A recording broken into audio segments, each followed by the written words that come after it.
Bergesernya pengaruh John Bolton yang punya gaya koboi, di mana kebijakannya jika ada negara melawan Amerika, maka bawaannya pengen ganti rezim, ternyata berbiaya mahal bagi Amerika. Hafalnya gaya keras tadi membuat banyak negara awas. Iran dia ingin jatuhkan. Turki, Bolton juga ingin jatuhkan. Untungnya dibocorin sama Rusia dan dilindungi Rusia itu Turki. Jadi Erdogan masih tetap berkuasa sampai saat ini. Dan antek Amerika dikejar oleh Turki sampai ke gorong-gorong. Itulah yang dikerjakan oleh Erdogan saat ini, mengejar seluruh antek Amerika di Turki. Iran 2 kali di framing oleh Amerika di zaman Bolton. Kapal laut yang diroket, dan kedua adalah kilang minyak Aramco Arab Saudi. Diklaim Syiah, Houthi, dan Iran yang melakukan. Namun dunia sudah pinter sekarang. Drone dengan terbang berjarak 100 km nggak mungkin pakai radio kontrol, pakai satelit. Dan siapa yang punya satelit dan drone? Ya hanya Amerika kampretos itu yang punya. NSA, National Security Agency, di seluruh dunia berbeda fungsinya. Namun kalau di Amerika, NSA besar sekali pengaruhnya. Kebijakan luar negeri selalu melalui kajian NSA. Kalau di Indonesia masih belum berfungsi baik NSA-nya. Jadi urusan pertahanan keamanan masih fokus lokal di dalam negeri saja. Sekarang apa strategi O'Brien sebagai orang pengganti Bolton? Strategi Robert O'Brien adalah mengkontain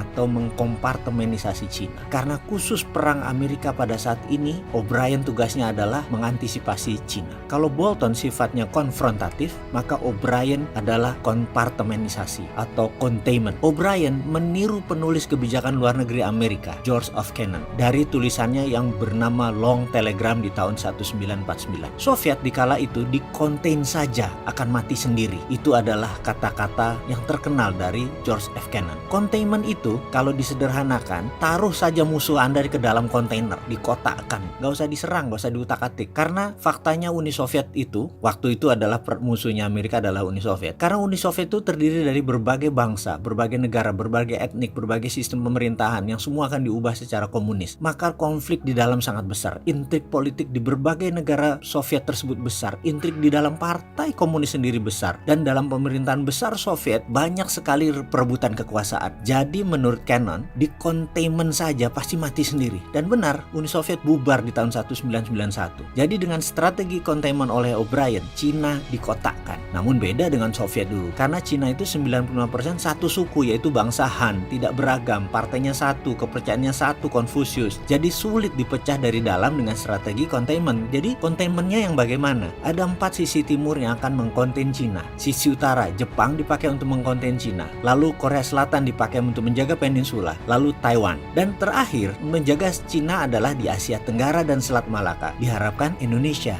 Tapi Indonesia punya kebijakan lain, yaitu netral katanya. Jadi siapa yang ambil peluang? Yang ambil peluang adalah Malaysia. Malaysia telah mengajukan proposal apa yang Malaysia mau, agar Malaysia win-win dan Malaysia untung lebih banyak. Kemudian Vietnam mengajukan proposal juga untuk mengawal ASEAN dari pengaruh Cina dan mengajukan banyak proposal yang menguntungkan Vietnam. Dan sekarang Thailand sedang mengajukan juga. Kalau Indonesia, wah nggak tahu saya kalau Indonesia. Terserah pakar politik dan pejabatnya. Yang jelas sejauh ini nggak ngerti proposal apa yang diajukan dan kayaknya nggak ada yang ajukan agar Indonesia dapat untung banyak dari konflik Cina dan Amerika itu. Yo wes, jangan dibilang kita nggak kontribusi buat kasih saran ke bangsa dan negara ini loh. Sudah 100 video coba kita berikan solusinya. Masih kurang ya? Kita bikin 1000 video lagi. Benturah sekalian.